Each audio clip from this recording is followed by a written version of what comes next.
Tala whalawa le whaopoponga o telefon mai le si ufofonga le lau mua mo le nei vaenga o le tae ao. O le afiafia na nafi i le maota o le palemene na whaatino ai se tufanga whaailonga a le Global Enterprise Experience po o le GEE o le Global Enterprise Experience o se porkalame whaavao malo e tu whaatasi ai tangata mai atu nuu ese lia ma le fase fulu. E ngā lulu e whaatasi e atia e ni poloketi whaapisinisi po o Social Enterprises e fo i ai ni whaafitauli o lo ofea ngai male lalolangi. Ina ia o ngatasi masini o malo au whaatasi le UN Sustainable Development Goals. O le nei porkalame o lo whaatautaia i University e Lua i New Zealand, o le University o Otago, ma le University Victoria i Wellingtone, o le tamaitai a Angel Niuia Whaivalu, o le e tausanga whai u i le University o Victoria, o ana au ia fo i le Sui Pasifika na awai i lea wha moe, mana wha amanuia ina i le whailonga o le Global Enterprise Experience mo le luafe lua ono, mo la lato polo ke tiwa whaingoaina o le Career Path SA, o se atina e mo tupulanga talavou i Afrika i Saute, e whaongaina i upenga ta whailangi, e tali atuai i mana onga o tupulanga, e fia mawani o lato to mai manga waa, mo ngā luenga mā lato Career Pathways. O le nei porkalame o lo whaatupeina e le matanga luenga o le waifafo New Zealand, ma o le afionga i le tamaitai whaipuli o rongotai, Honourable Julie Ann Gento le Greens,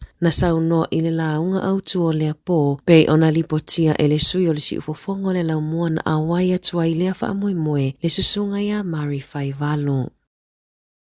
Ua wala au le au pension na ina ia si itia le supa anueta, ona o le taungata o le soifuanga o lo a whaina ai, e to afitu se furu tangata matutua ua li tai ana whaia ia i le soesuenga le lifetime. Ma whaamawina ai o le fitus furu fitu pasene o lo o popole i le tau o le soifuanga, o lo o lawalunga i o lato popolenga, le tau o loa o tau mafa, tau o le tise, inisiua, penisini, o rates, asia singa i foma i nifo, ma le tau e whaamawhana whana i fale, na moli maunisi o tangata wa pensiona i whaapea, e ui ina mawhaiona maua o isi tupe maua whaopopo mai isi a lato a se tapeitai, ele o mawhaiona ngawhati ai le tau po o tupe whaalu.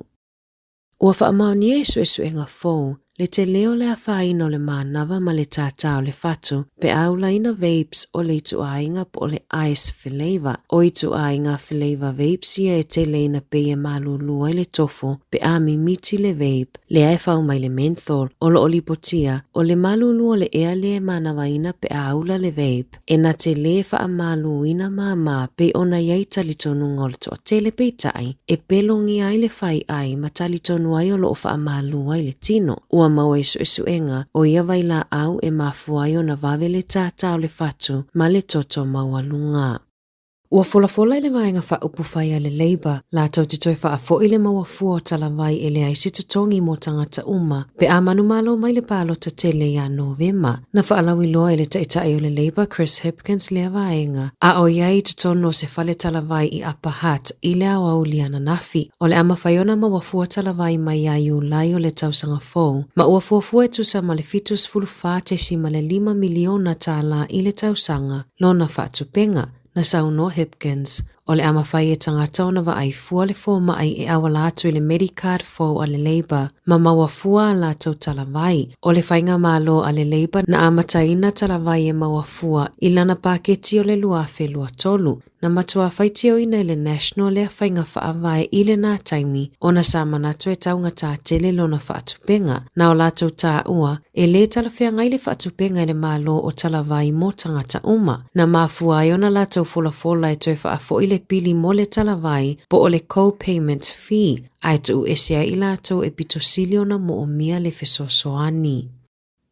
Ua puipui e wawasa mana ia Winston Peters le pili e ono sfulutolu afe Tala o whainga malanga a le suitaitai o le New Zealand First, Shane Jones, e au fiai se taawale o le private limousine, whaatasi ai ma le toisuianga ai no fua mo malanga whaapisinisi o waalele o na wanoa i whainga malanga, na saunoa wawasa mana ia, e le o se mea whaapea e le masani ai, na malanga Jones i kāna tai le masino mati le tausanga taluai, e awai se fono o le Prospectors and Developers Association, mana tā uai whaapea o se koneferi nisi pito sili lea ona te le le lalolangi, mo mata uputau il elinga o ele mo minerale, i ripoti ale staff. na pasia i le kapeneta i le taimi mua le tupe tolu afe Tala o le tau o le whainga malanga peitai na umane ua o atu i le ono se tolu afe Tala ina ua fesilingia ele autus Tala Jones na ia tali. O lona ofisa e nafa matau o lana whainga malanga masaini ele matanga luenga o tupe na lipotia e whaapea na iaise limo. Po o se taawale whaapitoa na whaatalitali mo le lua sefulu whai tu la i aso e tolu i se tau e tolu afe fitu se lau iwa sefulu tasi Tala ma le sefulu lima sene. Ai o le tau a whaaiona malanga i taawale na ulua i fuafua ina ma whaamaonia e lima se lau Tala. Na toe fesilingia Jones pe ai se ana ia mo omia i nai lea i tu ai ngā taawale na tali a tonu e mawhai o na whaapea o lea sa i le Toronto i le taimi malulu ma le tetele o le kiona. Ai pe alu fo i se taxi o le whai unga lava lea whai e sui o le ofisa i ana whaatulanga ina lana malanga pe ona tā ua i le One News. Na te talaina aloa ia i le Maritime i Wellingtone, se teknolosi fōu ua fuafua e fesosoani e puipui ai waia tā ua mo feso o ta inga, lea olo o ta oto i lalo o ngā Sami o New Zealand. O lea teknolosi o le amawhaiona au ina atu se lapa ta inga i waa, o tau lata i waia. Na whaailoa le minista lango fela awa inga James Meagher, o lea whainga e luas fulfai tu la fitu aso le vai aso, ma o se teknolosi mua i le lalolangi, o se teknolosi o le afesoso ani tele i le puipuinga o waia i lalo le Sami, lea e awea ia le petu sa ma le ivas furuiva pasene o wha amaumaunga, ma feso o ta inga wha teknolosi i totono New Zealand. Olo o tamba whai pele o whainga ruenga ale soifua malolo i nai whanganui e sa ili le mafua anga tonu o le pepesi o le whaamai o le paau o le scabies. Ua lata i le tasili tau sanga o whengai pele a ai ma le whaamai o le scabies e mafua mai i tamai ini seti le paau. O aunga e au fia i le mangeso o le paau ai mai se lava i le pōpe a moe. Ua moli mawina e whale talavai le tele o vaila au atu ina atu i tangata ona o le pepesi o lea whaamai. Olo o fautua ina e le soifua malolo ina le lau tele i vaenga o le puipuinga e mawhai ona whai e puipui mai ai i le pepesi o lea whaamai. E au fia i le tatao i e moenga o solo tā ele ma ia afu ma whaamama le whale. Olo o tele ina pepesi ia o ngā amata o a inga toa tele whaapea whale e tausi ai mātua matutua.